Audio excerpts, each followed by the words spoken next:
दोस्तों, एक और वोलेटाइल मंथ बीत गया। जुलाई महीना 23,500 से 24,500 के बीच ट्रंप के इशारे पे नाचता रहा।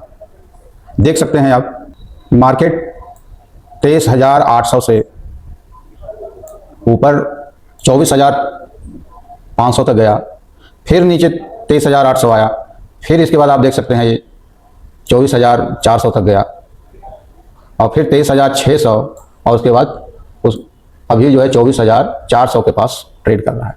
तो इस तरह से पूरा मंथ काफ़ी वोलेटाइल रहा।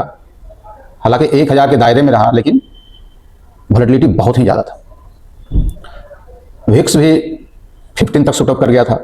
जुलाई मंथ काफ़ी उतार चढ़ाव होने के बावजूद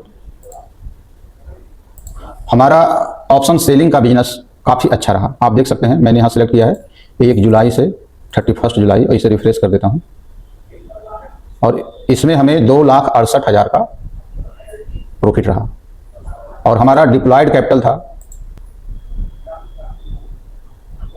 36 और मार्जिन हमारा महीने के शुरू में 33। तो आइए ये हमने कैसे किया और पूरा मंथ कैसा रहा, इसका एनालिसिस करते हैं। Initial capital 36 lakh, available margin 33 lakh, इस पर प्रॉफिट जैसा आपने देखा 2,68,000 और ब्रोकरेज 34,000। इस तरह से नेट प्रॉफिट 2,34,000 होगा, जो कि महीने के शुरू का कैपिटल 36 लाख पर 6.5% बनता है। दोस्तों, ये बहुत अच्छा रहा मेरे लिए, क्योंकि मेरा टारगेट 1.5 to 2% होता है। अब उस लिहाज से अगर इसे देखें तो ये 3 टाइम्स है। अब इसको स्ट्रेटजी के परफॉर्मेंस के हिसाब से अगर देखें तो वीकली में हमें 72,000 बना, मंथली स्ट्रेटजी में 38,000 बना, एक्सपायरी डे पर 1,17,000 बना। सारा अट्रैक्शन यहीं पे था दोस्तों। इसका बनने का मेन रीजन ये रहा कि वीकली स्ट्रेटजी जनरली एक दिन पहले क्लोज कर देते हैं, तो एक्सपायरी के दिन 30% कैपिटल के जगह पर हमें 60% का कैपिटल अवेलेबल हो जाता था, जिसके कारण एक्सपायरी डे पे प्रॉफिट बन पाया।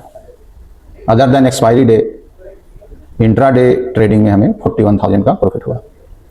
वीक वाइज अगर इसका देखें तो first week around 65,000, second week 23,000, third week 45,000, week 4 79,000 और वीक 5 अराउंड 55,000 रहा। परफॉर्मेंस के हिसाब से अगर देखें पूरा मंथ, तो total trading day 23 days, win days 19, loss day 4 और इस तरह से विन रेट जो हुआ 82.6% बनता है। जब हम प्रॉफिट कमा रहे थे तो एवरेज प्रॉफिट हमारा 14,105 पर डे रहा और एवरेज लॉस जब लॉस हो रहा था तो 15,795 रहा।